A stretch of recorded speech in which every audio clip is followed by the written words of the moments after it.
Recording in progress. Did you get that fucking message too? Yep. Jesus. I got the All message. right. And we are off. We are starting episode 1 of the Yacht Club Podcast, the working title as of right now. Yeah. Very exciting things. My name is Will Hadjis, co-host of this podcast. Hopefully we'll have many more episodes coming for you weekly. Is that what we're planning on? Yeah, we're gonna try to do it every Saturday morning, recorded at least. Fantastic. Co-host David Alvarez over here. Yes, absolutely. We're gonna try to do every Saturday morning and probably upload on Sunday or something. We'll figure that out. Yes, sir. It should be available on all sites. I don't know if we'll be able to make that happen, but probably YouTube at the very least. A work in progress right now. Yeah. So we'll see what we figure out. But yeah, and then obviously, hopefully, sponsors down the line. Like Squarespace or like someone like that. SeatGeek, absolutely. Yeah. Some, maybe some courtside tickets. Yeah, I'll have my business Gmail in the description. If anybody wants to hop on as a sponsor. Anyways, so always looking for guests too. Absolutely. Oh my gosh. Doing guests. If you're listening and you love it, let us know. And if you want to be on the pod, also let us know. We plan on having Alex Coquino on very soon. Yep. Possibly as a temporary host, co-host. Still don't know what he wants to do. But yeah. So So David, talk about the format of this podcast. Are we an NBA podcast? Are we a non-NBA podcast? I think we've decided that for the most part, it's going to be basketball and anything, to be honest. I mean, we're going to talk sports, basketball, life, whatever we want. I mean, it kind of depends, especially if we have a guest. It depends on like who they are and like what their interests are and what they want to talk about. But for the most part, I think we're just going to talk basketball and everything. Yeah, we don't have a ton of NBA super fan friends, so I think we'll absolutely have to pivot on a couple episodes. Hence why we are doing the podcast is because we are. Yeah. So should be a good time though. Yeah. All right. Let's get into it. Will over here has some segments for us. Yeah, well, okay. We're about a week and a half into the season, maybe 2 weeks now, something like that. 2 weeks. So we're a little late with this, but season award predictions. Every show, every podcast is doing this. We thought we'd hop in on this. Let's do it. Shout out to all the other podcasts doing it. Yeah. Good they idea. suck, but yeah. Let's see. I actually looked this up. I was looking through like all the different season awards. The first ever NBA individual award that they created was actually the All-Star MVP award. What? In 1951. It was the first ever award that the NBA started handing out. Do you know if there was other awards that season, or was it just the All-Star MVP? It was just that one. And then like 2 years later they added MVP. That's pretty fried. So absolutely very fried. So we're actually gonna start with All-Star MVP. So who do you think is gonna be the All-Star MVP this year? Now, I just want to say before we get into it, I want to say Will and I are gonna try to do a honest mention, I guess you can call it. So like who you actually think will win. Yeah. And a sleeper or who you like to win something or something like that, basically. So All-Star MVP. That's a weird start award. It off if you want to think about it for a bit. My solid pick, my odds-on favorite.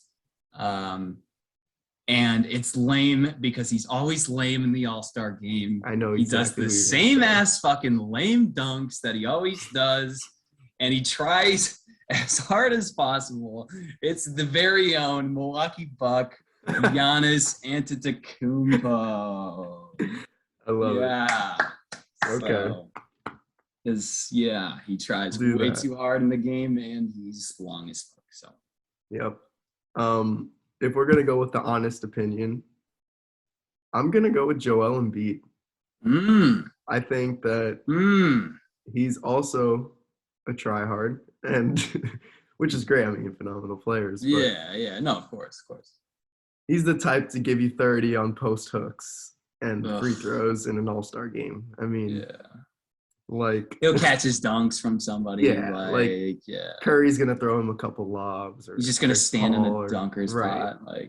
I mean, he's gonna post up in an all-star game and be weird, or shoot half-court shots or something. But he's gonna give you 30 and 10, and then that would be a final. And that's pretty damn good. MVP.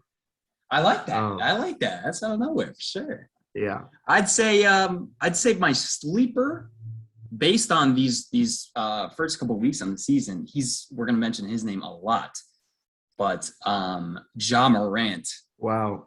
For All-Star MVP. I don't know if he'll be a starter. That would take a lot for him to be that, but absolutely I can see him just putting on a fucking show for the All-Star game. So I have him that one as my sleeper. Later in the episode. I want to talk more about Ja. Yeah. But my sleeper pick, who is pretty much the same type of reason that you would pick Ja Morant, would be, and you're gonna like this one, but Zach LaVine.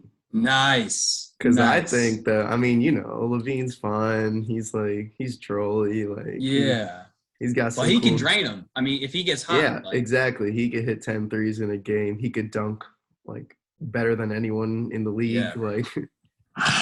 So I think he makes the All-Star game this season, and he could go crazy. You know what I mean? I don't know. I really love that pick. Side note: I'm from Chicago, from the Chicago area. Grew up a Bulls fan. Fell in love with the NBA because of Derrick Rose in 2010. That's just really what got me into it. And then I've really been a LeBron fan for the past decade, if you think about it. So at least you admit that you're a Lebron fan and not a Lakers fan. Some could say Dick Rider. I don't prefer that term. Yeah. But so I usually like to root for that team. And I guess in the past couple of years, I haven't watched all the Bulls games because they were fucking horrible. It was just a waste of time. But now back on the train, absolutely, and the Bulls are a blast to watch. Bulls are fun. I mean, we'll talk about the Bulls. They're fun. It's a good team to be a fan of. Speaking of which, I am from South Florida. Nice. Originally born and raised. So unfortunately, I grew up as a Heat fan. Not unfortunately, fortunately. Grew up as a Heat fan. Watched them when they were bad. Nice. We had our years, 2 or 3 years, right? Whatever. Okay. Well. And now the Heat they're up there. I mean, we're kicking ass so far. So I'm excited about this season, but we're just talking about our teams a little bit, just kind of so everyone knows where we're at. Yeah. I do like LeBron, like Will said, but I'm not on the level of him. As a fan. I fucking love LeBron. Holy shit. I do love LeBron. Most of Will and I's nights were spent watching Lakers games for some reason, and the 2020 finals and the playoffs and all that, which was fun. Yeah. But anyway. Just a little background. Just a side note discourse. Yeah. All right, so that's All-Star MVP. Our predictions are in, and we'll revisit them around that time. Yeah, that's a fun way to, All-Star MVP is a weird kind of random award. I mean, Kyrie won it, and which is fine, but yeah. Anyway, yep, that's cool. All right, so moving on, we have the head honcho award. MVP of the 2021-2022 NBA season. I like it. Would you like to kick it off? I can pull up the NBA MVP odds race. Okay. Let me see. It's early to say, but I definitely Well, I said I was going to talk about my sleeper pick, or Mm. I guess I just gave it away. But You can do whatever. I mean, you can go whatever. I want to talk about the sleeper pick first. I was going to say John Morant as the sleeper MVP. I mean, he's playing like it. If he gets the Grizzlies to like a high enough seed and he's playing the way he's playing and he plays a bunch of games, I mean, I think he looks like unstoppable right now. Like if they're not in the play-in tournament, like if they're a top 6 team in the West, which would be incredibly hard to do. I mean, that team has no one. Like they're missing Dylan Brooks right now. Yeah, I mean, like Jaren Jackson's playing well, but he's not even like an all-star. Like exactly, like he has no one. Yeah, like, Jaren Jackson Jr. is good, but he didn't play at all last year. I mean, got that Desmond Bain guy. They have good young talent and good pieces, but like they're not. But Ja is he's that enforcer. Like dude, every game I watched, nobody can stay in front of him. No one. He looks unstoppable right now. He literally looks unstoppable. I mean, he was shooting threes like nothing. And yeah, bro. He kind of has that weird like set shot. Like it's not like set shot, a traditional jumper. I don't know, but he's like when Ja is shooting well, he's unguardable. Yeah. I mean, that would be my sleeper pick for MVP. I was in awe watching him play the Lakers, just absolutely toasting. Like Bazemore looked like a 40-year-old man who's never played basketball in his entire life. Like he just made him. Even if Bazemore got to the spot, Morant would just like spin around and do a layup or just hang in the air. Yeah. And it was just he's playing incredible. Like, his finishes are insane. Like the way he's getting to the basket's insane. His vision, everything. It's really something to watch. He does not look like he's in his third year, is what I'm saying. Like, yeah, he's killing it for where he's at in his career. He's absolutely destroying it, which is awesome. Good for him, man. Yeah. Yeah. Because then you get into that whole, you go back to that draft class and you see Zion picked ahead of him. And it's like, I think it was the good pick at the time, but now revisiting it, would you rather have Ja or Zion? That's another debate to have. I don't know. I like both players a lot, so we'll see. I mean, they're still super young.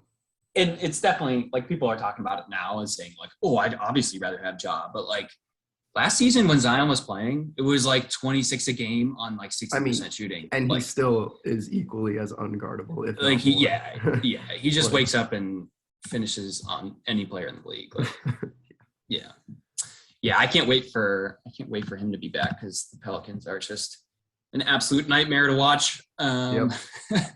So, all right, so I got the MVP odds pulled up here. Tied for first are Luka and Giannis. Wow, plus 550. Now, probably Durant. And then Durant follows and then Joel Embiid and Stephen Curry. I think Stephen Curry is a great one. That would probably be my pick for MVP. I love it. Especially, it's kind of a similar thing with Ja. If he can get his team, probably more so, if he can get the Warriors to a top 4 seed, that would really bolster his case. And if he just keeps doing what he's doing. Now, when Klay comes back, I don't know how that will affect things, how that will just kind of change the narrative in terms of him leading the team and being that point getter. But right now he looks great. So yeah, I agree. I mean, Steph is, if he gets that team, there's nothing wrong with him. It's just if he gets that team, if they're winning, he has a great case in the MVP race. Yeah. But my real MVP pick, I think I'm going to go with Giannis. Yeah. I mean, again, regular season, try hard, like. Yeah, he's going all out. Yeah, I mean, I love Giannis, but come on, like he wins games. He does it all: defense, offense. I mean, yeah, no, you can't go wrong. He's a complete top 3 superstar in the league. Yeah. I mean, it's not up for debate. And his resume at his age is insane, dude. 2 MVPs, now the Finals MVP. Like it's stacking up. He could have another MVP this season. That would be absolutely nuts. Does he have a DPOY? Does he have a defensive player of the year? Yeah. Or did he? I think he got it the same year that his first MVP. Yes, he has a depoy. Yeah. Rudy Gobert keeps stealing. I think he got it in the same year as MVP. I could be wrong.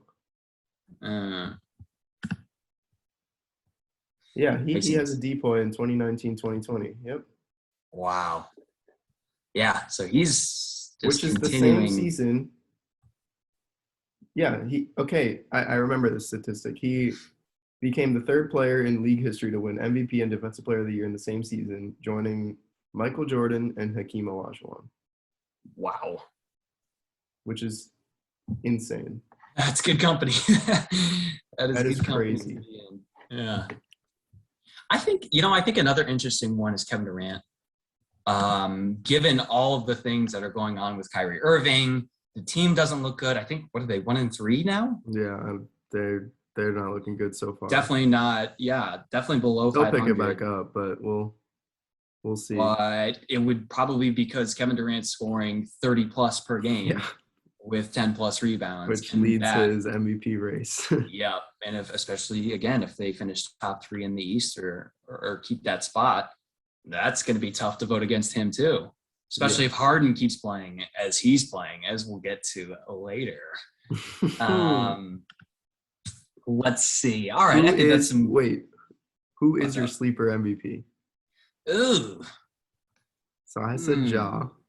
Yeah. I want to hear your sleeper, and it could be a short, something, just a fun one, A fun one. Well, I'll go Zach LaVine. I think I love that. Yeah, you're going to have to listen to this. As we said in the All-Star MVP discussion, can shoot from anywhere.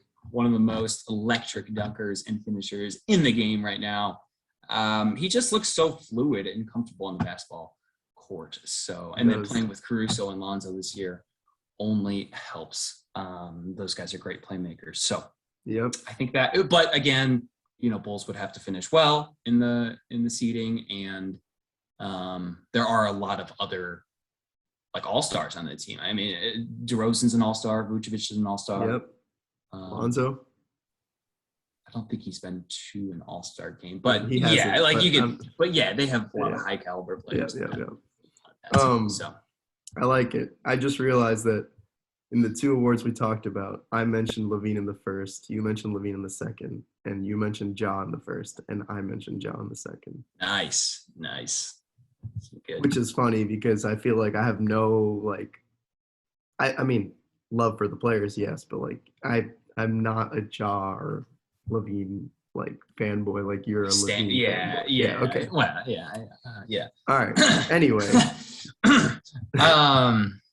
Let's see. Rookie of the Year. Moving on to Rookie of the Year. Okay. I have both my main pick and a fun pick. All right, go ahead. I'm going to start with, let's just do the main picks first. I want to go with Cade Cunningham because supposed to debut on Saturday. Yeah, he's on my fantasy team. I'm excited. Yeah, today actually. I think they're playing Orlando. I don't remember. I want to go with Cade because this Rookie of the Year race. It's funny because I actually heard this on another podcast, and it was like, wow, that's pretty cool. But this Rookie of the Year race also reminds me a lot of last year's, where it's like Cade, a big guard, can do it all, fills up the stat sheet, and then Jalen Green. So Cade would be kind of like LaMelo, Jalen Green, scorer, probably going to average 20 points a game. Athletic, He could do whatever he wants on that team. I mean, no one's going to take the ball from him. I mean, Yeah, I think the Rockets have just essentially given him the keys to that franchise. No one really cares at that point. They're going to lose games. I mean, that's why I think that – I mean, Jalen Green is a scorer. He's a bucket. Mm-hmm. But I think he'll have 20 a game. I mean, he's efficient. But again, Anthony Edwards look alike. They're not going to win anything. I feel like Cade's winning mentality, and like he's gonna make his teammates better. They'll win more games than they have, but they're not going to be a playoff team. No. I think that Cade will make the winning culture better, I would say, Yeah. and he will fill up the stat sheet more.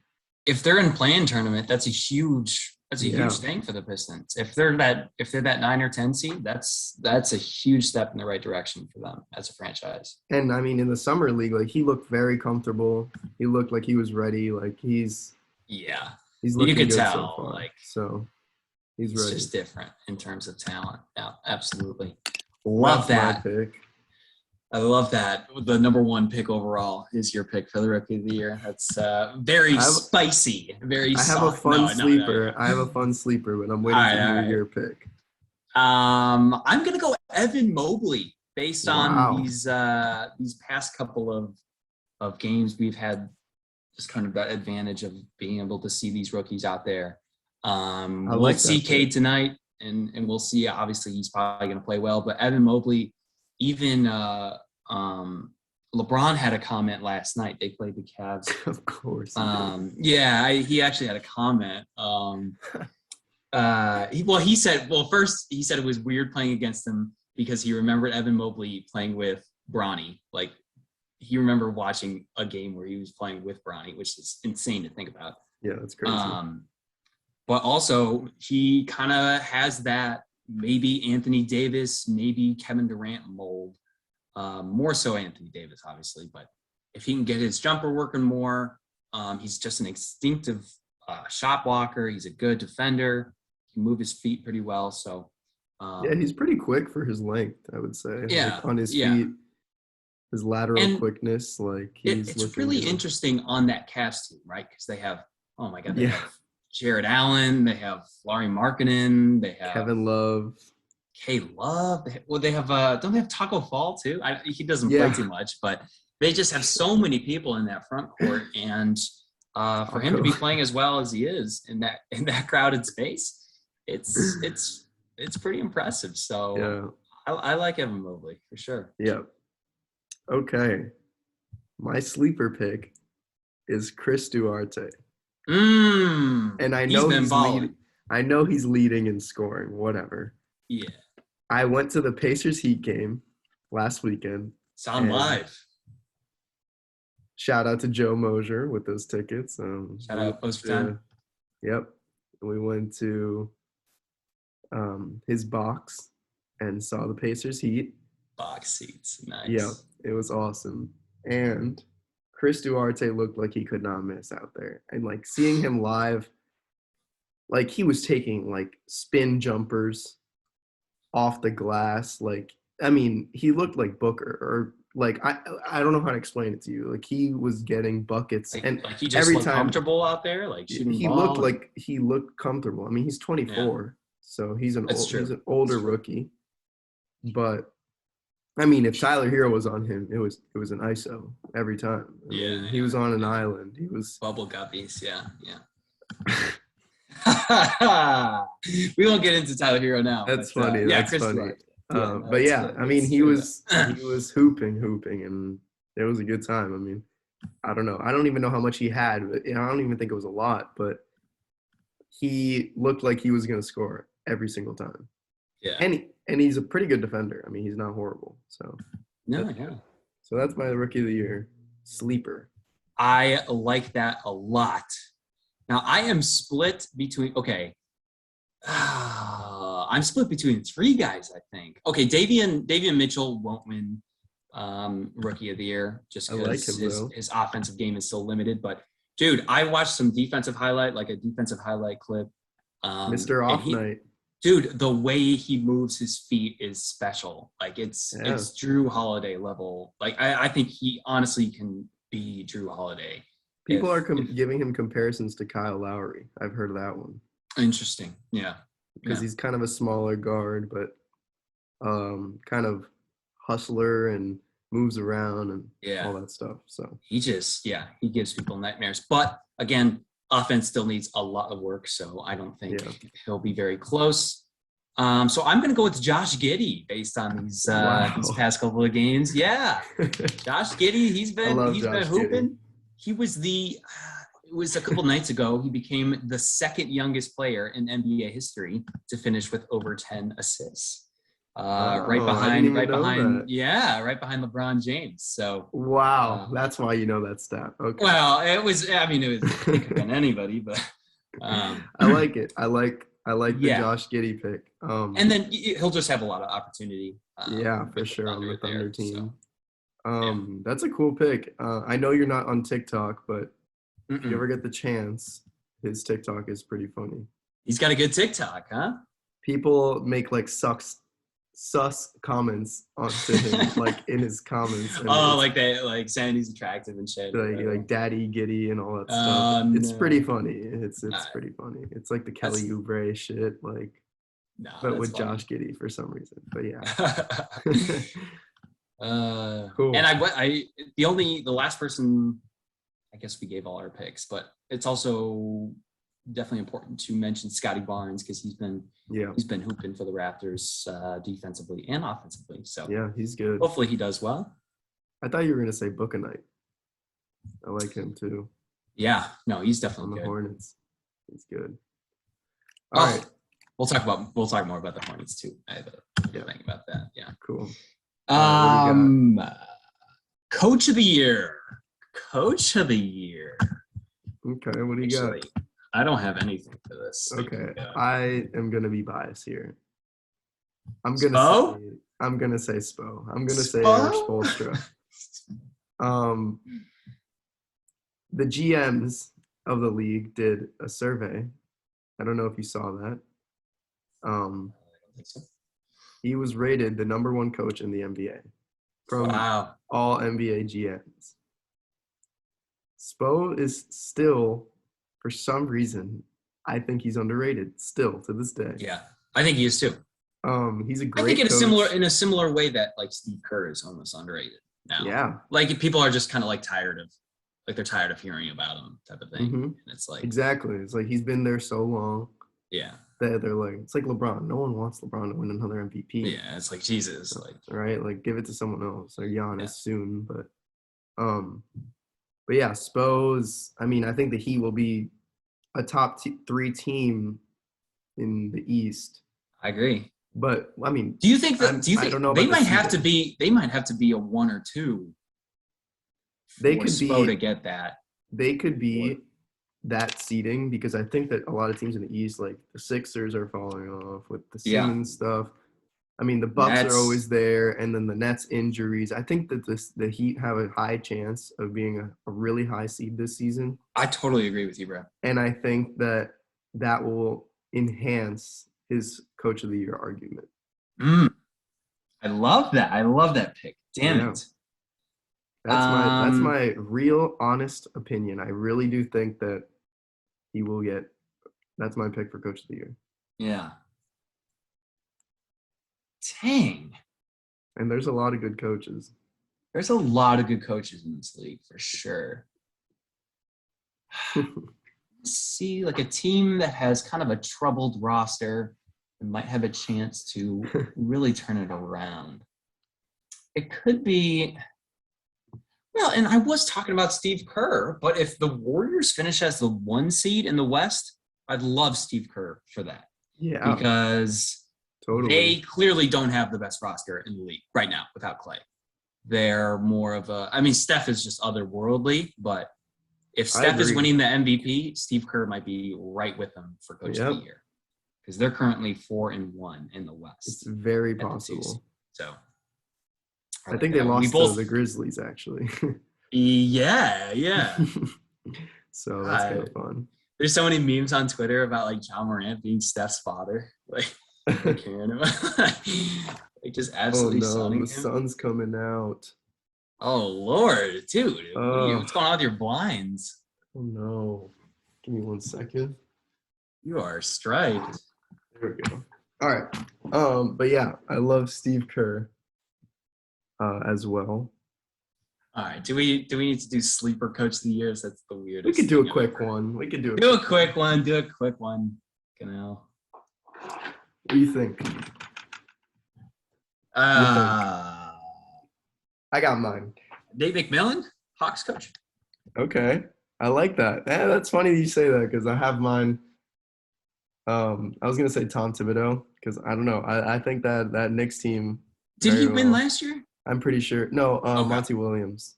Oh, okay. Then Right? Suns. I think so. Because I think that they were definitely the two candidates for it. I think he's a. It's not even a sleeper pick. I would just say it's a fun pick. Yeah, actually, the I Knicks didn't pick Thibodeau because I thought he.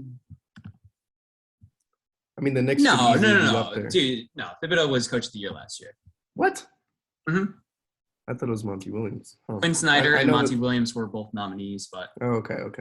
Yeah, you're right. Yeah, so it's like it'll be really I guess hard it's not a sleeper pick at all. You're right. But anyway, so maybe Monty Williams. It's a fun pick though because I think that the Knicks kind of surprised everyone last year, so he won.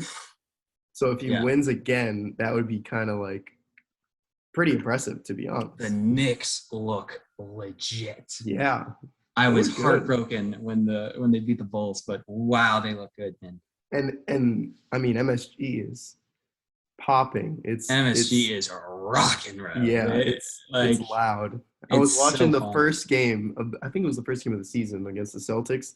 Mm-hmm. I mean, that overtime was crazy. They just have a great because they have that kind of like theater setting where everything's dark except for the court, and it's like it's just the show. It's like so cool. It's and just I don't know. I don't know why everybody doesn't do it like Madison Square Garden, but there can only be one. Yeah, like no shame to the Pacers, but I mean the arena was awesome. It was badass, but it wasn't like no it's show not like that. like MSG, you know. And United Center is fun too, but nothing's like MSG. Yeah, nothing's like so many players have said that before. Mm-hmm. LeBron loves Madison Square Garden. Of course he does. Relax. Yeah. All right, next topic. Here we go. Depoy, defensive player of the year. I'm going to give mine right away. It's fucking Rudy Gobert. I hate him. I hate Rudy Gobert, but it's always Rudy Gobert, and he's good at defense, and he gets blocks. Loser. Yeah.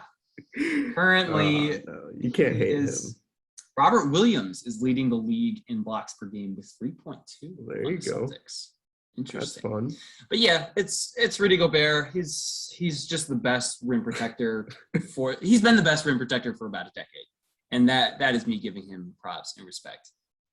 Just a elite top 5 all-time shot blocker. And he's still doing it. He's still in the league doing it. Currently averaging 17.8 rebounds per game, which is mind-boggling. So yeah, I'm gonna go Rudy again. The only thing that might take away from it is voter fatigue from already giving him deep points. 100%. I agree with that. Yeah, that's fun.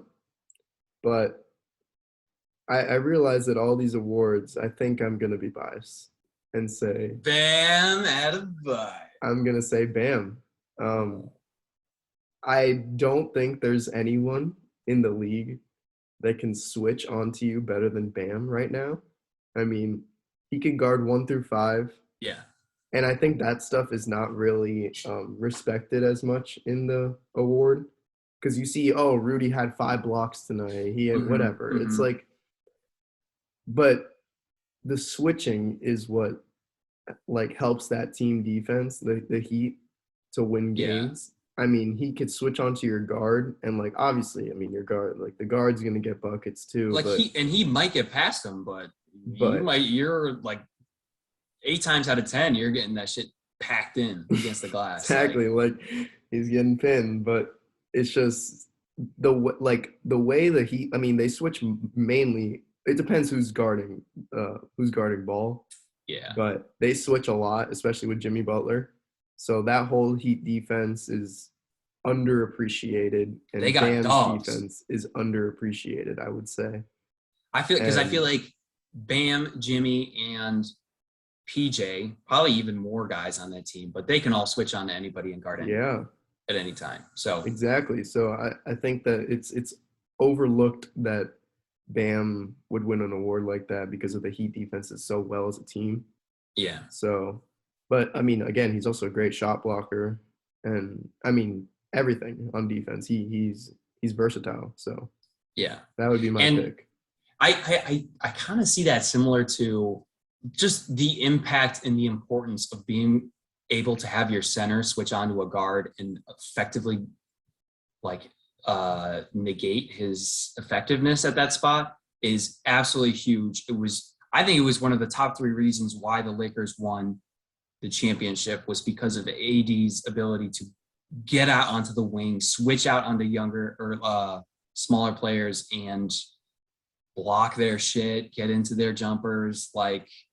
That's so huge, especially when it comes playoff time, because then you're scheming, then you're trying to get pick and rolls, pick screens to switch onto guys. And if you don't have that liability on the defense in your center, then it just makes the game so much harder for your opponent. 100%.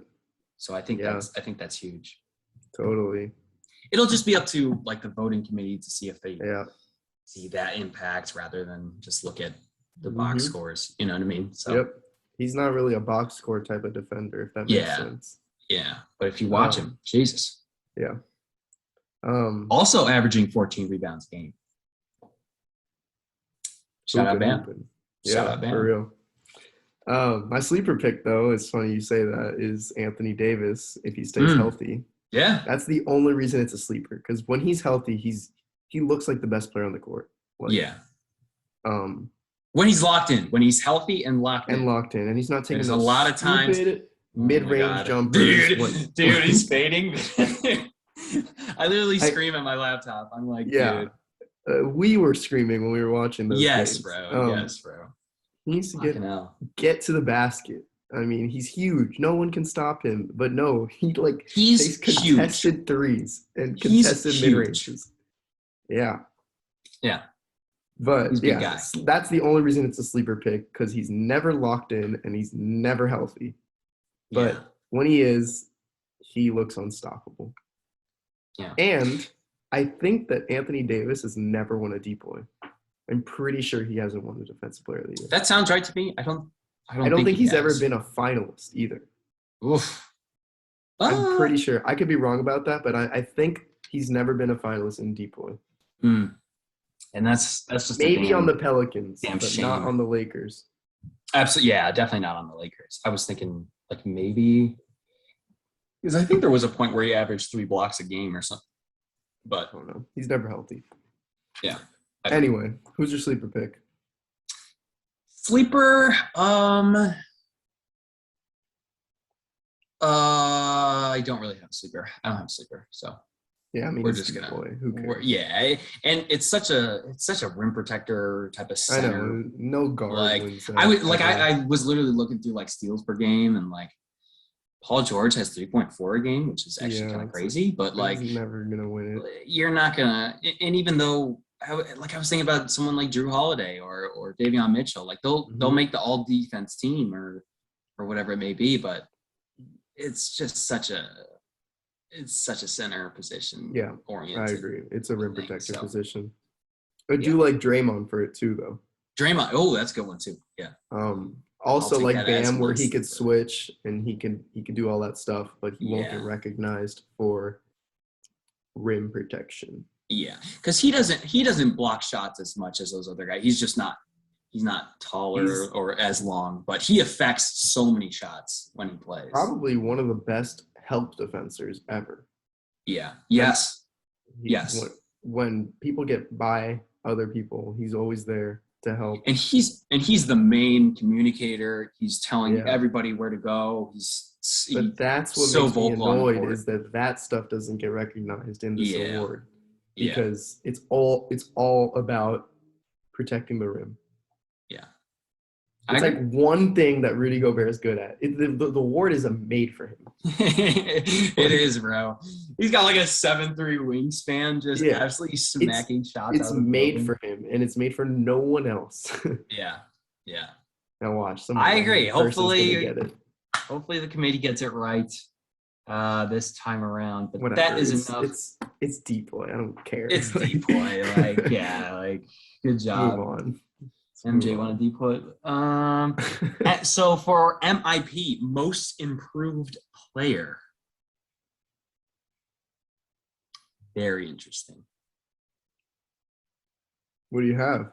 What do you have, dude? I can't introduce the topic and also, you got to give me something. The thing about most improved player is that, like, you could pick someone like Ja Morant once again, because he averaged, like, I think just under 20 last season, and he's averaging 35. I mean, it's 2 weeks. Yeah. But let's say he averages 25. That's like 5, 6, 7 points more than the average last season. And he's leading a team in, like, it's like he's very capable of averaging 25, 26 a game.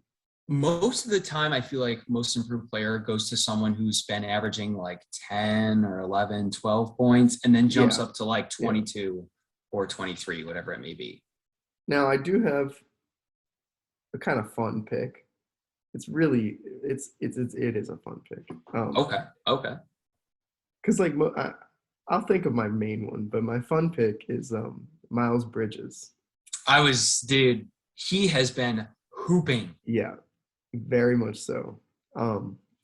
He looks very comfortable. And I feel like when he first started playing in this league, he was known, I mean, he still is. He was known as like a dunker and like very athletic, whatever. Yeah. Which he still is. But I feel like his shot looks good. He looks like he could dribble. I mean, everything else. Mm-hmm. Looking more complete as a player, I would say. A lot of the time he's guarding the best perimeter player on the other team, or their main go-to guy on offense. So he's been absolutely a hooper, and he has a lot of opportunity on that. Especially, that fun team. I mean, that team is very fun to watch. Who doesn't like the Hornets? Come on, I know. bro. No one doesn't like the Dude, Hornets. if you don't like the Hornets, you're just mad at life, bro. Like, yeah, you're a Ball family hater. Yeah, I hate Lamar. Like, I hate Lamar. Yeah, I hate when people say that. But I hate those people, dude. Okay. Won't get off on a Ball family tangent.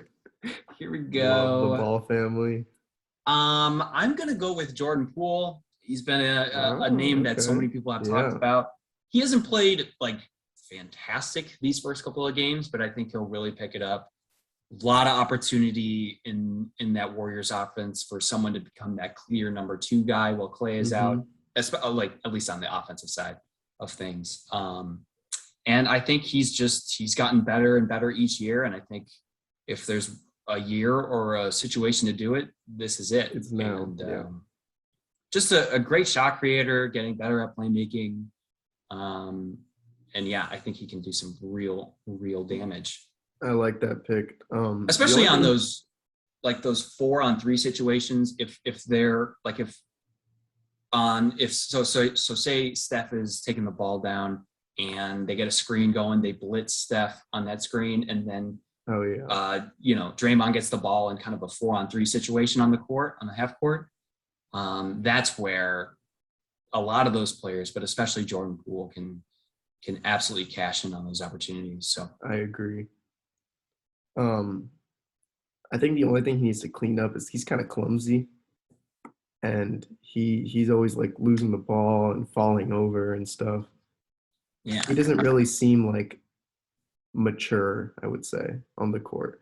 But absolutely. I mean, he's very shifty. He has a great shot. He can get to the basket. Like, he's a great player, but he's just a little clumsy. But yeah, I agree. That's probably the leader, I would say, for most improved. So I'll agree with you on that one, because I don't have another pick for that. But yeah, that's about it for me as well. Okay, well, we can move on. We can absolutely move on to 6th man of the year. I don't like this one. I love this one. All right. Do you know why I love this one? It's somebody on the Heat, probably. It is. Nice. Tyler Hero. He's absolutely balling out right now. Coming off the bench. So what is their starting lineup? Kyle Lowry, Duncan, Jimmy, PJ, Bam. Okay. It makes sense because that two spot for Duncan is like, with Lowry as a playmaker and Bam. They always I do love that. him coming off the bench. Yeah, and then Tyler Hero needs the ball in his hands, but so does Kyle and Jimmy. It's like he could play off the ball, and I feel like he did a lot more in his rookie year. Mm-hmm. But he's finally like matured enough and has like the ability to like lead an offense himself. I mean, even last night when they played the Hornets, he had 16 points in 9 minutes with one missed shot. Like, yeah, he just brings the ball up the court and he's gonna shoot it. And he's been way more efficient so far. Yeah. This year than he ever has. And he looks. When I saw him live, I promise you, he looks taller. I don't know what it is. He literally looks like he's 6'6", 6'7". Is he listed at like 6'4" or something like that? I think he's 6'5". 6'5", something like that. Yeah, so he might be. He was standing next to PJ Tucker and he looked taller. Like, damn. Yeah. I don't know. He looks a lot bigger. I think he put on like 10 pounds of muscle. I'm ready, man. I'm ready to watch this team. Yeah. I think that he will be Sixth Man of the Year. And Bleacher Report had him at Sixth Man of the Year, which is pretty cool. That's tough. No, he just gives respect. It's just instant juice to the offense. It's just someone who's going to go out there and look for his shot. And a lot of times on those bench units, like, that's kind of hard to find. A lot of people are just kind of sitting in the corner, or they're kind of hesitant, or they're more of a traditional point guard and they're not looking to score as much. So having a really good shot creator coming off the bench for you. And it's always huge. The award is always a shot creator every year. Jordan Clarkson. I mean, Lou Will. It's the same players. Like, Ginobili. Which is going to make my pick sound very strange. What's your pick? But I will go into my pick here. I will also be a homer. Is this any indication? Mm-hmm. Yeah. I like that. It's the Caruso. It's absolutely the Caruso. I like that pick. That's cool. He's been absolutely nuts on the Bulls. He's given them, 25 to 30 minutes a night. So a lot of times, sometimes he's closing out games with the starting lineup. Sometimes he's playing in really big spots. He's basically he's the definition. He's the definition of their sixth man. I mean, if one of their guards got injured, then he would instantly be in the lineup. His playmaking looks better than it ever has been. He's doing like crazy passes now. Yeah. Like, I was like, what the? Like, did you just get this over the offseason? I don't understand. I don't know, man. That boy got VC in the offseason, bro. Yeah, that shit was crazy. He got VC. But his shot looks fine. As long as he's average to above average. Yeah, he's never been like a shooter. Pure but shot. if he can consistently or relatively consistently hit open 3-pointers, that's all you ask for a player in the NBA. Yeah. And yep. His defense has been just great. I mean, behind I'm especially looking at on it a right shitty now. Defensive team. Yeah. Well, was. Dude, Vucevic is so bad. Yeah. Vucevic is so bad defensively. I'm not going to get into it now. It's about Caruso. Caruso's averaging 3 steals a game behind Paul George. And he's a sixth man. That's awesome. And he's just wreaking havoc, getting into dudes. And he comes into the game and he brings relax. He comes into the game and he just brings that energy. Everybody knows, like, okay, Caruso's doing this. Like, we got to lock into. Like, it changes the game. I love it. In a very different way from Tyler Hero. I think that it's just they're very different picks, but they're both. As I said, shot creator, not at all, but they're both. I mean, Caruso can run a little bit of pick and roll, and like I said, he's a good playmaker, but he's not taking two-way slashing playmaker. Yeah. So, that's definitely interesting. I like that. I remember when he first went into the league, and you just kept every time LeBron would hit him in the corner wide open. And you would just pure slasher. Yeah. He's really worked on his game, man. and stuck to what makes him good, which is his defense and his energy. So yeah, shout out to Caruso for sure. Again, it's sixth man of the year. There's only like 5 candidates. Sleeper? Yeah, I don't really have a sleeper. It's either them or like Clarkson would be another one. I mean, there's Clarkson. Will. I mean, that's about it. Yeah, Clarkson is definitely that prototypical shot creator. Give you 20 off the bench. But it's funny because usually sixth man of the year plays like 25 minutes a night. Yeah. So it's like Tyler Hero plays more minutes than Duncan Robinson most nights, which is crazy. So that's kind of like I don't know. It's just he's at this point in his career, he's a better shot. Well, he's always going to be a better shot maker than Duncan Robinson. Let me say that now. But not a shot maker, but the way he can like lead an offense is just that's the reason they play him off the bench, and it's the perfect sixth man of the year role. I agree. Yeah, just the way we were talking about Deep Boy as solely exactly. We haven't talked about one big off the bench. We haven't talked about one there's no bigs that's getting the sixth man of the year. It's not a thing, yeah. Who would get that? That's actually true. I'm curious if a big has ever won. I've never heard of a non-shot creator winning it. Hold up. Let me pull this up. It's just such an award that, like, Lou Will owns. You know what? Montrez got it in 2020. Oh, yeah. That's right. Montrez. Then it was Clarkson, Harrell, Lou Will, Eric Gordon, Jamal Crawford, Lou Will, Jamal Crawford. It's just Jamal Crawford. And I never noticed that 4 times. Oh. I've never noticed that until we're talking about it now, that it is all shot creators. I agree. Yeah, same, bro. Same. And the same thing with the decoy stuff. It's like, I mean, I notice it's always a big, but it's always like a shot blocking big. Yeah.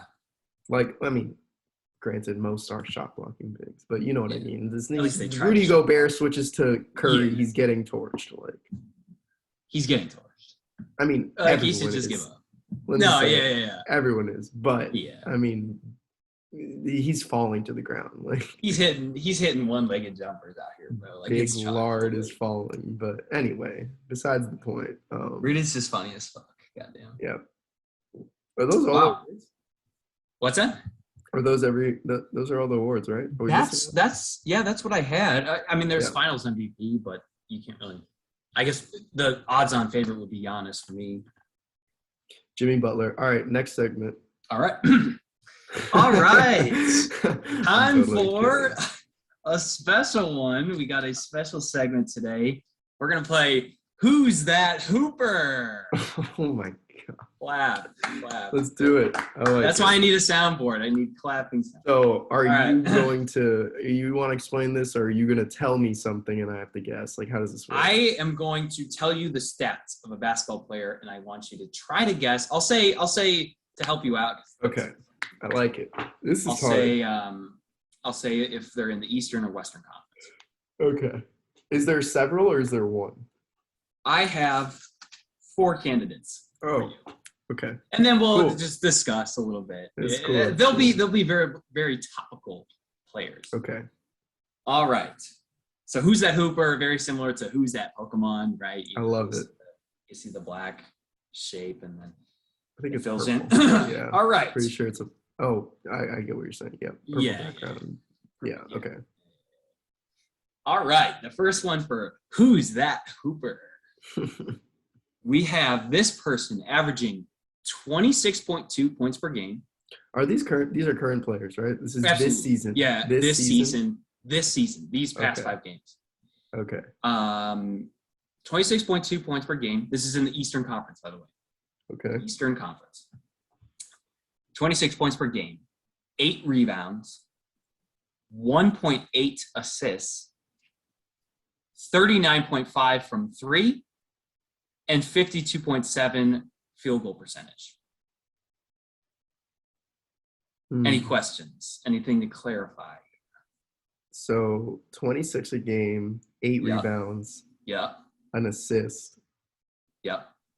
Do you have blocks? Pretty much 40% from three and then 53 from the field. You didn't say blocks or steals, right?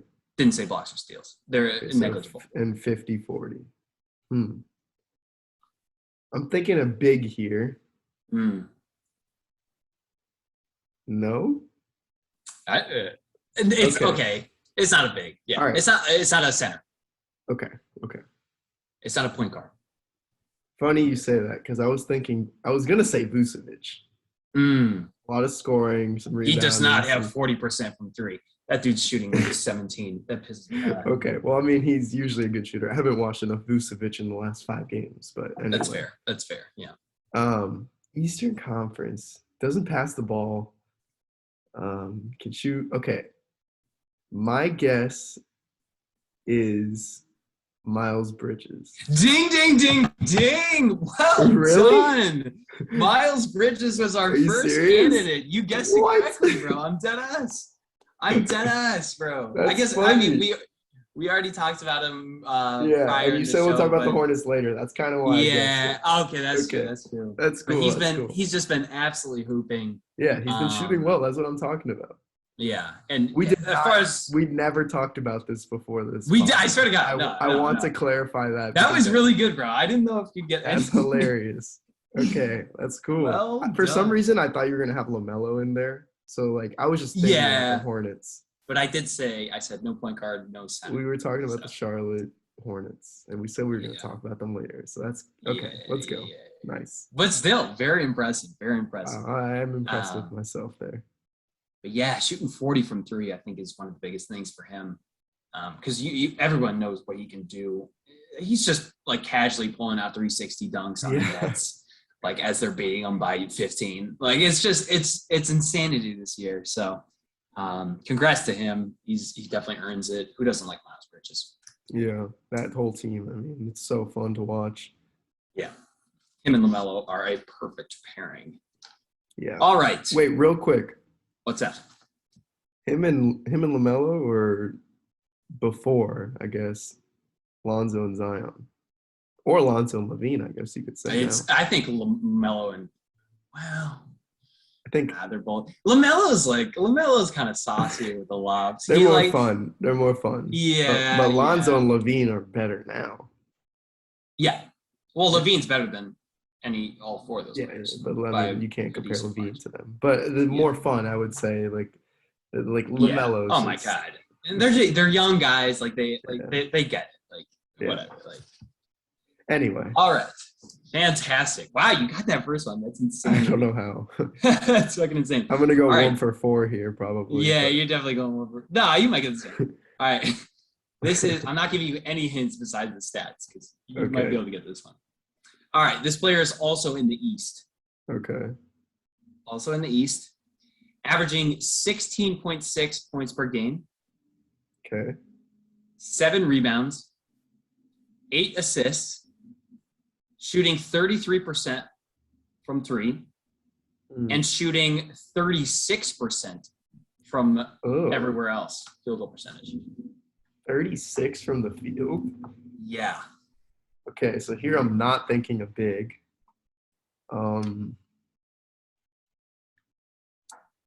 See, when I think inefficiency, I'm thinking a guard, but at the same time, it's too many rebounds.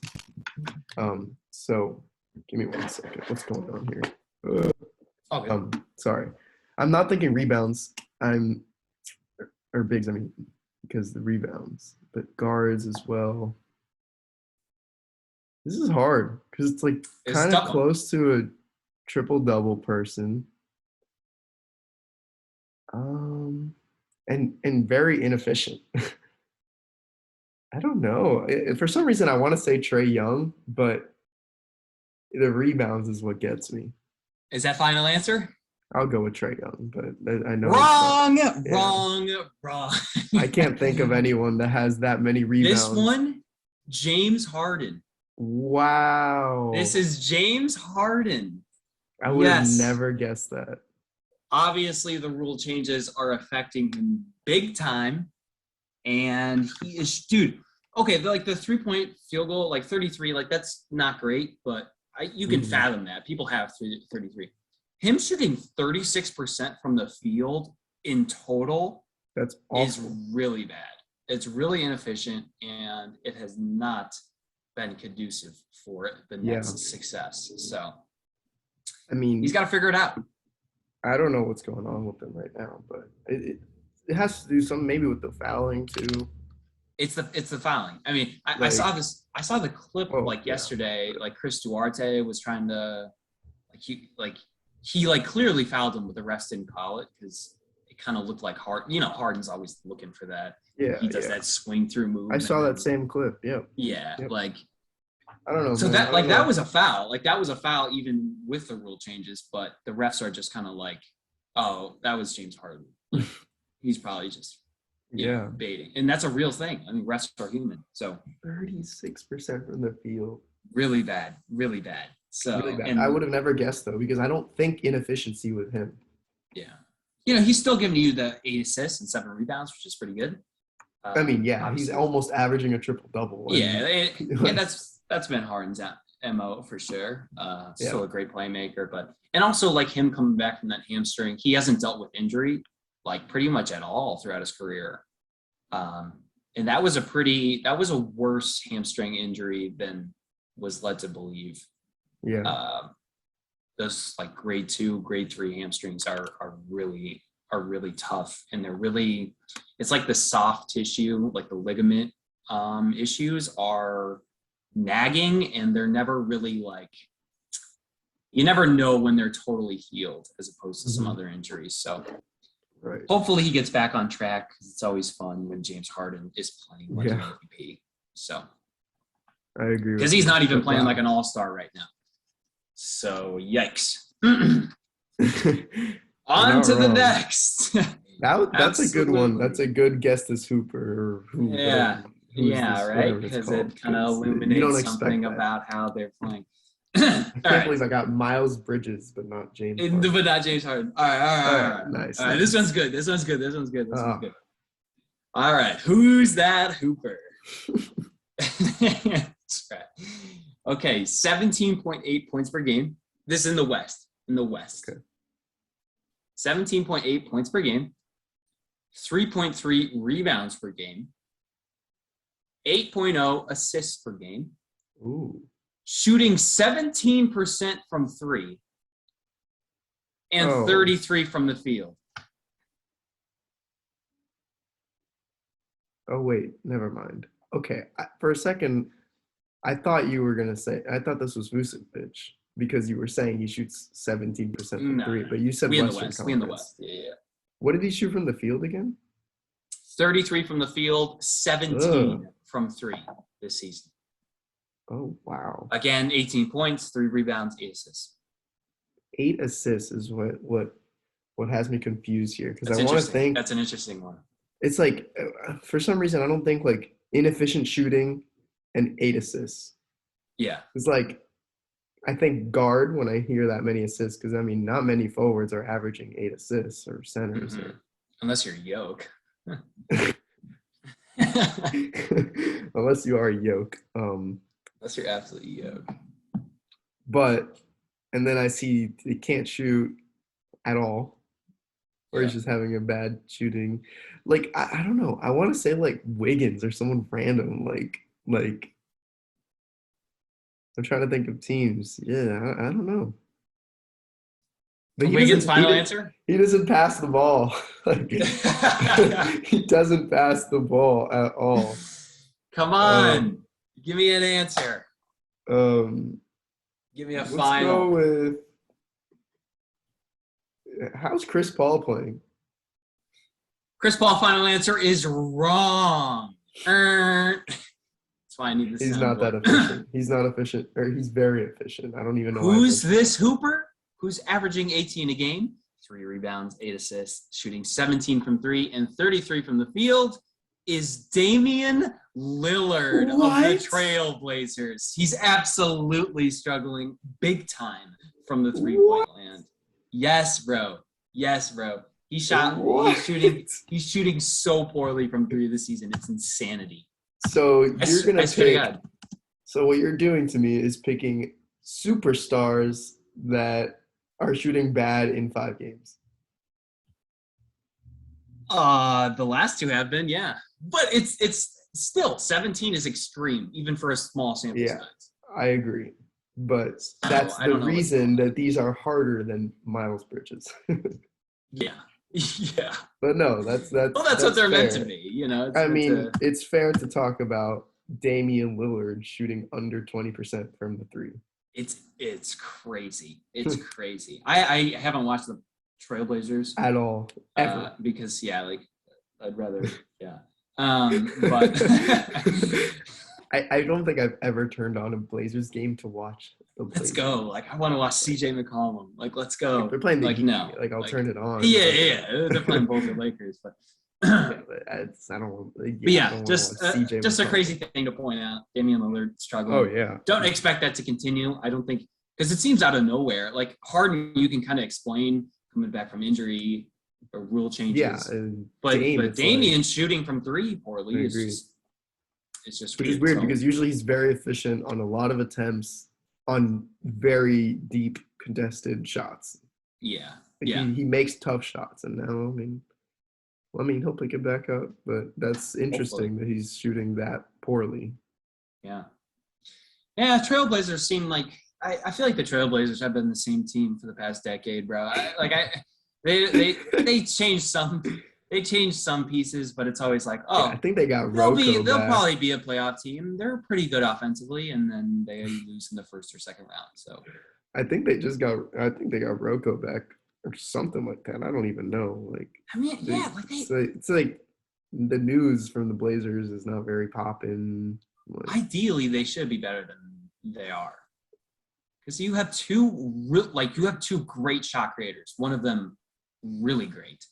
CJ also a really good player, and then very good player. Rocco 3-and-D guy. Don't they have Nurkic again? They got Nurkic, and he's supposed to be good, but he's just playing like your average center. There was one season where Nurkic looked like he was the next Shaq. He looked like Jokic. It was like Nurkic, Jokic, so. Anyway, we'll see. I don't know, but it's like I'm not really broken. Like I don't really care about the Trailblazers at all. Dame's got to get out of there, man. Fuck. Yeah, bro. I want to see it. If they really struggle this year, who knows? They might blow it up and try to do something differently. Dude, Dame would look so tough in a Heat jersey. He would look tough in a Laker jersey, bro. Shut up. I'm sorry. I'm not a Lakers fan. I'm not a Lakers fan. I'm a LeBron fan. So I am a Lakers fan this season. But fuck, dude. He would look tough on the Lakers. Dude, swap that out for black and red. Swap that out for Russ. The Lakers are winning the entire championship. Like, no questions asked. Like, dude, the black and red that he already wears, but from Miami, it's just purple and gold. Ooh. Okay, all right. We're back. Anyway, all right. The last candidate for. I just want to point out real quick that we gave up James Harden to keep Tyler Hero. Anyway, let's go. The last candidate for Who's That Hooper? This podcast is going off the rails as we speak. Here we go. I love it. This person has 30. Okay, this is in the West. What? This is in the West. Who's averaging 30 in the West? 30.4. This actually might be relatively easy. 30.4 points per game. I know. 5.4 rebounds per game. Yeah. 7.8 assists per game. 40.6 from 3 and 55 from the field. That's got it. It's Curry. It's Ja Morant. It's Ja Morant. Okay. I got him. 1 for 4. You're bad. Hold on. You're awful at this. He's shooting 40% from 3. He's shooting 40% from 3. 40.6, might I add. And 55 from the field.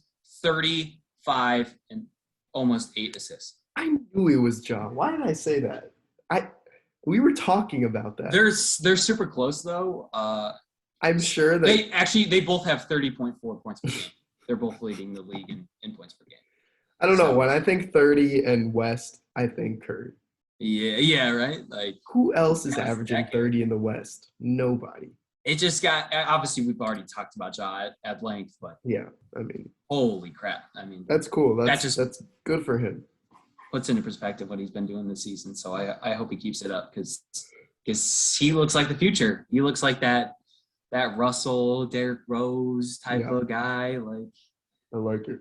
I like it. He is so fun to watch. So I hope he. Yeah, very fun to watch. And what he's poor doing. guy, he's playing for the Grizzlies. Like, but he's turning that franchise around. Yeah, he is. Yeah. Imagine if any other team drafted him. Like, imagine if he went first and went to the Pelicans. Could you imagine if he went to the New York Knicks? Oh yeah, because that was RJ Barrett. That was the third pick. If he fell to the third, yeah, that would dude, be insane. The Knicks would be insane. And Julius Randle would be dude. Who knows? Right. Then maybe that Julius Randle whole glow up would never have happened. Yeah, it would be lights on Ja. Yeah, and RJ Barrett, he's been really molding into that 3-and-D, a little bit of shot creator type of thing. So he's been getting better. I like the ball in his hands, though. I really do like when RJ Barrett has the ball. Yeah. I wish, like, I don't know. I think he's more than a 3-and-D. Absolutely, he's definitely more than 3-and-D. Yeah. But for the purposes of that team right now, it's important that he plays good defense and shoots the 3-ball well. Yeah. So I mean, you're right. But yeah. Ja. All right. Yeah. Shout out Ja. That will conclude Who's That Hooper. So awesome. So good segment there. 1 for 4. I was very confident with that last pick. I didn't think you'd get any of them. So it's tough. And arguably, you got the hardest one, Miles Bridges. Yeah. All the other. That's such a random. That's the last one I thought you'd get. It's like we were talking about him. I don't know. It was a fun pick, and it happened to be. It's funny because all the other three are like almost superstars. And Miles Bridges is who you picked as the fourth. I like it. I thought you'd get Ja and James Harden. I guess the Harden one was difficult because again, a weird I think 30 points per game and 40% from three, and I just think of in the West. I think of Stephen Curry. I actually and like 5 rebounds, 8 assists. They definitely have really similar stats. They have like the same stats. That is insanely Steph. Yeah. All right, but they couldn't play more differently. Like I know. Like it's like what? Whatever. And that's why we love the NBA. That's why we love it. That's so cool. Quick little. Okay, are we done? We're done with basketball. Unless you have more segment material. Yeah, you said you had something else. So whatever it is. I have. Hopefully, I want to make this kind of a thing on the podcast. It is a what happened on this day in history. Okay, that's interesting. Absolutely. So October 30th is the date of recording. This is so dumb. All right. 30 October 1961. I want to point out what do you got? I have no idea what you have no idea. I didn't even know we were doing this. So yes, cool. This is absolutely a dick move by me to surprise the co-host. Here we go. On the 30th of October in 1961, the Soviet Union exploded the world's biggest bomb in history, 4,000 times more powerful than the atomic bomb that hit Hiroshima in 1945. Wow. Let me just say, wow. All right. That's pretty cool. So, I guess. Yeah, there's no discourse we can have after that. Because that was the dumbest thing I've ever done. Here we go. Next segment. My top 5 list. That was the whole segment. That was it. Yeah. So what am I supposed to say? Wow. Nothing. I like it. Nice. Yeah. I mean, no, that's very interesting. It's anyway. Just the fried segment. Yeah. That's pretty fried. I like it. I also think that. Oh no, Halloween's tomorrow. Never mind. Continue. It's Halloween. Yeah. I like it. Yeah. Cool. Crazy to think though. Well, 4,000 times more powerful than the atomic bomb. Big ass bomb. I guess they must have exploded it like over the ocean. Probably. I don't know the ins and outs of the Soviet Union's I'm not familiar with it as well. Here we go. Last segment of the day. My top 5 list of scary things to me. Is that a clunky? That's a clunky headline. No, I like it. It's fine. What do you got? Halloween. I thought we'd get in the mood, get festive, get a little spooky for the podcast. I like it. Podcast number 1, by the way. Like and subscribe. Nice. So number 1 for me, scariest thing to me is spiders. Really? I fucking hate spiders. You not know this about me, bro? That's actually true, because every time in your room at the house, there would be a bug or something or a spider. I don't know, but bugs in general. Yeah, you would go crazy. I do remember that. It's like I don't know. There's something about me that just hates the creepy crawly, and I'm a big movie buff. You're not as much into movies, right? You don't really watch movies like that. There's a scene in Lord of the Rings. There's a scene in Harry Potter with big, like huge spiders. And when I watched it as a kid, I had nightmares.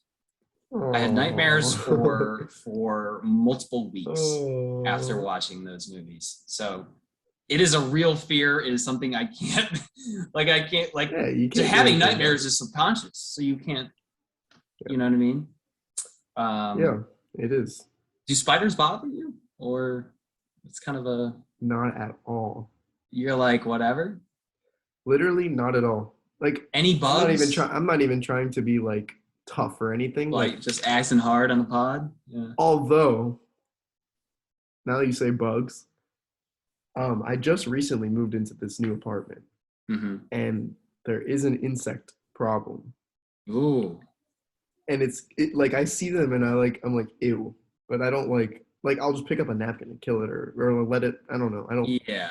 I never like freak out with bugs for some reason because they're harmless. Like I don't know. I can't get over it. I saw like a stink bug. You know those little. Yeah. Yeah. It was in my laundry. It was like mine was in my laundry too. It was in my laundry bin. I was picking up a white shirt, and all of a sudden, I have all my clean laundry in my laundry bin because I'm too lazy to put it back in my drawer. Yeah. Whatever. So I was rifling through all my shirts, and I got to the white shirt that I wanted, and there was a stink bug, and I audibly screamed. I actually screeched out loud by myself. And I was like, oh my God, I'm a loser and I'm a pussy. But yeah, that was uncontrollable.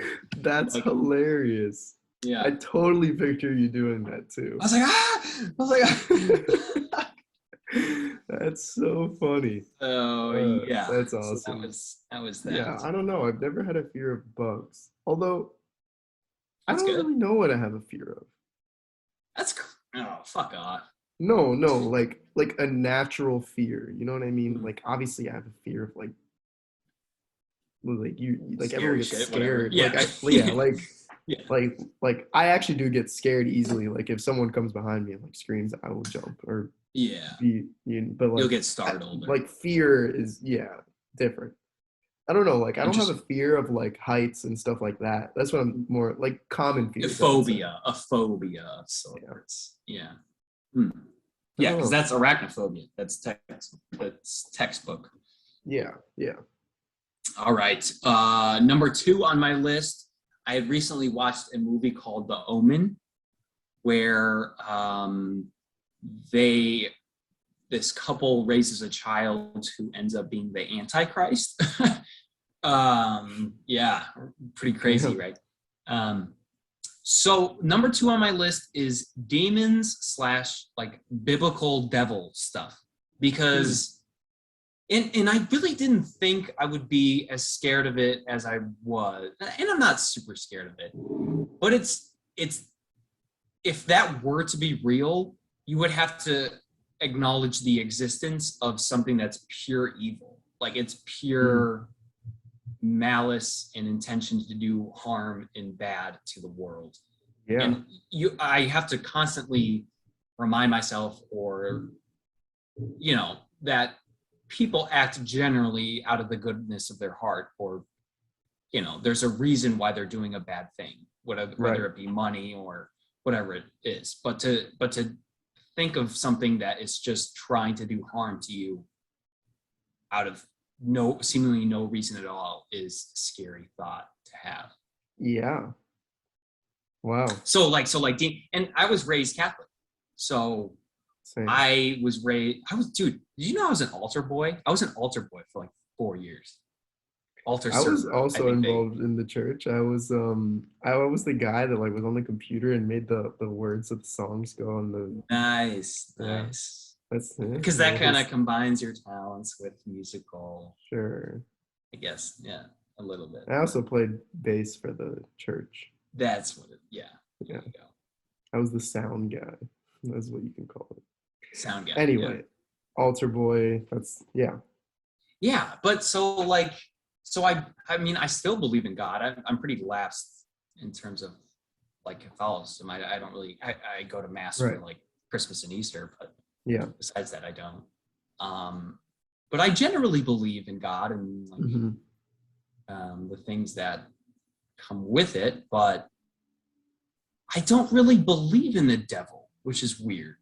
I don't think about the devil as. I don't think about it either. I agree with you. Yeah, but I guess if you're a true Catholic, the devil's real, right?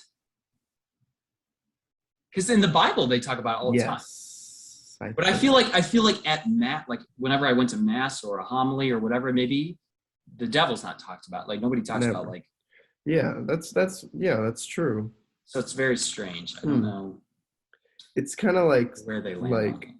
I mean, well, with all religion, there's some things that you can agree and not agree with, and yeah, you don't have to believe in the devil to like. You can't. You could be Catholic and not believe everything. Yeah, I agree. Like you don't have to believe there's a devil. Christian or anything, but yeah, you don't have to say like, oh, I can't be Catholic because I don't believe in this or whatever. But I agree. Yeah, I don't really think about that stuff either. But yeah, demons, devil, hate that. Very scary.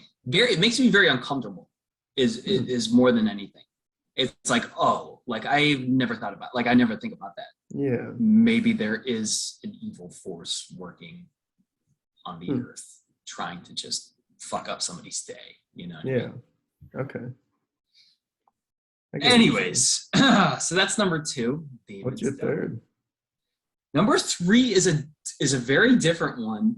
But I thought of it. I was kind of looking online about like scary things to get ideas to spur my my own subconscious brain. And number 3, I'm going with open ocean. Being stranded in the open ocean. Okay. I can't think of anything more terrifyingly lonely and absolutely just full despair than being stranded in the ocean. Because the ocean already terrifies me enough. Like the ocean terrifies you? There's like 20% of the ocean has been discovered.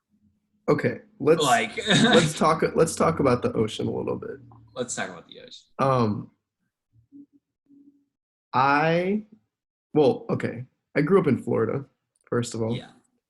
So, I mean, as a little kid, I was going to the beach, whatever. I'm not scared of going in the water. I'm not scared of the ocean in general. And in Florida, there's like the intercoastal, which is basically the canals connecting to the ocean, and people have houses on there. So like go to my friend's house and we would jump in the intercoastal at like night when you can't see anything. And there's stingray, there's fish, there's everything in there. Yeah. And we would jump in at night because we're stupid high school kids. Whatever. And Teens. Whatever. Teenagers. And most of them, like some of them wouldn't be like, no, I'm not doing that. But I would jump in because like I just didn't think about that stuff. Yeah. And I feel like a lot of people are scared of the ocean because, yeah, like you said, no one's discovered it. I just don't think about it. And I think that's why, like... So it's like, bucket? Like, it's not a fear to me, but obviously I would be terrified to be stranded in the ocean. Yeah. Like like if the Titanic, like if you were on the Titanic and you had to jump off and you're stranded in the middle of the Atlantic, like. Well, yeah. I mean, who isn't terrified of that? That's true. Maybe that's a bad. Maybe that's a bad thing. It's not a bad thing because a lot of people are terrified of the ocean. Like some people won't even go on the beach in the water. Well, see, that's not me though. Like I'd go in the ocean. Okay, like I'd go. Okay. I get what you're saying, but yeah. I mean, the part of the ocean that we haven't discovered isn't going to come to the shore, and you're never going to go more than like however many feet to the deep ocean unless you're like scuba diving or whatever. But I don't know. Oh. Dude, I've seen. Would you go scuba diving? If it was part of a group, you know, there's like an instructor, and he's like, you know, it'd have to be like a very controlled kind of setting like that. But I'll do it.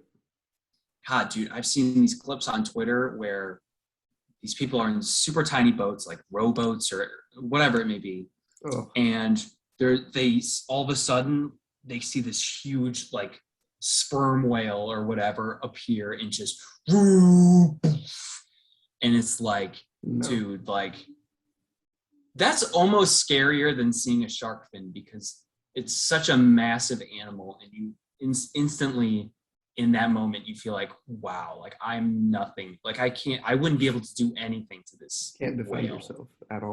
Like, and he's not trying to. He probably can't even eat me. Like you know, whatever. Like he's not looking to harm me, but just the sheer size of some of those. Yeah. That's like. That's what I kind of say when I say I don't have a fear of anything, but like obviously I'd be scared of that. Yeah, like you don't see it, so you don't think about it. Yeah. You don't. It's just whatever. But like obviously, it's not like I'd be like, oh, that's cool. Like, be like, let's like get the fuck out of here. Like let's get the fuck out of here. All right. Yeah. So that's number 3. Number 4 is pretty basic. I said clowns. Don't love clowns. Never likes clowns. Makes me uncomfortable. Watching it in the theater freshman year college. You know, with Jeff, Harry, Zach, John, all those boys. Yeah. It was a lot of fun to watch it in theaters, but wow, that was terrifying. And like the sewer scene, have you seen that movie, or obviously you know of the movie? Yeah. Well, you know, he's in like the sewer, and there's a scene where he like uses his hand and grabs a kid into the sewer. No. Oh, yeah. Okay. I've seen clips. Yeah. So it's just terrifying. I don't know. Maybe that is why I don't have fear of like clowns and stuff, and like spiders and whatever, because I don't really watch movies. It's true. But like movies enhance that stuff crazy, and like they do. Yeah, I wouldn't be scared of clowns if I never saw a scary clown movie. Exactly. It's like I hate scary movies because they always. I like scary movies. Is that a fear? I don't know why. Of scary movies? I don't know why. No, I don't think it's okay. That is a fair. That's your number one fear though, is watching scary movies. Yeah. Because it would introduce you to a whole new world of fear. There you go. That's very interesting. I think we've solved something there. Yeah. And the last one, 5, is a random intruder, serial killer, serial murderer. Okay, yeah, I have a fear of a. Okay, there you go. Yeah, okay, it was number 5 on the list. I could agree with you. Coming up with different ideas. All right. There you go. I like it. No, I like but like, because when you see a movie like that, you feel like that's something that's real that can happen to you, rather than especially I can living alone. Yeah, that's what I was gonna say. Especially living alone, because bro, I be on PS4. I'm just playing with my headset on, and sometimes like I hear something in the kitchen, and bro, and you're like, I check every room, and I'm like, I've done it. I've literally checked every single room. Yeah, What's that?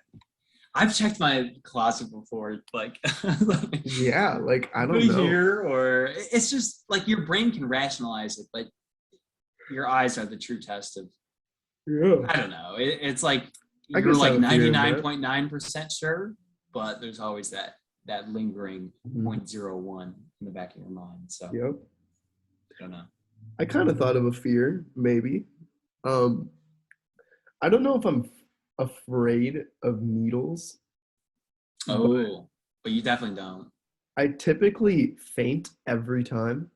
And Wow. again, it's my subconscious. Well, remember when I had my COVID vaccine our senior year, I fainted. Oh no, my COVID vaccine I got in the summer, but I did faint. I fainted at CVS when I got the flu shot senior year with Joe and James, and I passed out, Damn. woke up on the floor. Some guy was giving me orange juice. Nice. But that one was really, really bad because I was like leaning on the counter talking to the lady, and I was like, I'm going to faint, and I could have easily hit my head or something. I was fainting at Brothers. Fun fact. I don't know if you knew this. Because of a needle, or that's just unrelated? No. Okay. I guess I faint a lot, but no. I guess the two lethal ones were the COVID vaccine and the flu shot. The flu shot, yeah. And I think it was ever since that first flu shot that I got was the first time I really started fainting. I don't know if that gave me a fear of needles or because like when you have an experience like that, it's like your fear enhances. Yeah. So I'm not gonna cap. I have to use a bathroom insanely bad, so just go on a monologue for. Okay. What I'm basically saying is that I had my flu shot, and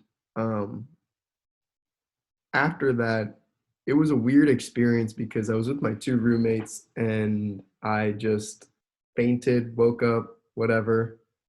And then I don't fear needles, but for some reason, every time I go to get a shot, I'm like sweating immensely and I'm just sitting there like shaking and ready to faint. But I don't know. It's a weird fear, I guess. I don't even think I'm afraid of it. It just subconsciously happens. But yeah, I'm not sure. Oh, you paused. All right, and we're back. I didn't know you could pause recordings. I just kept talking about my weird flu shot experience. Nice. Basically, to sum it up, I don't know if I have a fear in it or not, but when I sit down and I'm gonna get a shot, I'm like shaking and sweating immensely, and I don't know. It's all crazy. In my head. It's all in my head, and for some reason, even to the point where last time I had my COVID vaccine, I thought that they are like my arm was sore before they even like gave me the vaccine. It's all in my head. I don't know. Anyway, so that could be a fear, I guess. There you go. I like that. Yeah. But generally, you're not afraid of anything because you're like you're hard as fuck. Like, yeah, whatever. That's cool. No, all right. Not at all. I just can't think of anything else. Yeah.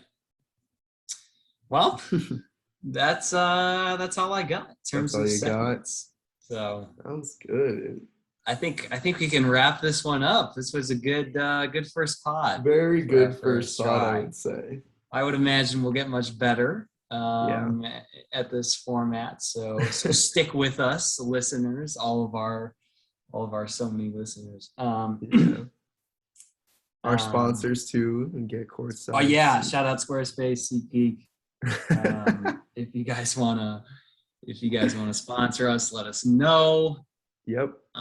Anything to promote, anything to drop, maybe your social media handle, something that you'd like to promote.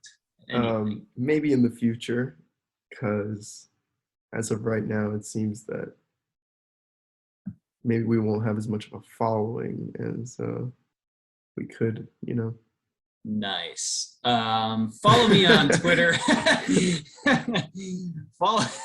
Yeah, I will say Will does have a great at Twitter. William_Hadjis, HADJIS. Come one, come all. it is a absolute blast on the Bluebirds. So Yeah, he does have a great feed, I will say. yeah, I appreciate that. I do end up liking most of your tweets, although nice. You it saw takes one a yesterday? certain it takes a certain humor. Mm-hmm. I'm not funny to all. Absolutely not. Yeah. A lot of quirky humor, I would say. Yeah, I'm fried. Alrighty. Yeah. All right. Well, wrap it up. Thank you guys for listening. We'll see you next week. Yeah, this was fun. Yeah, this is a blast. All right.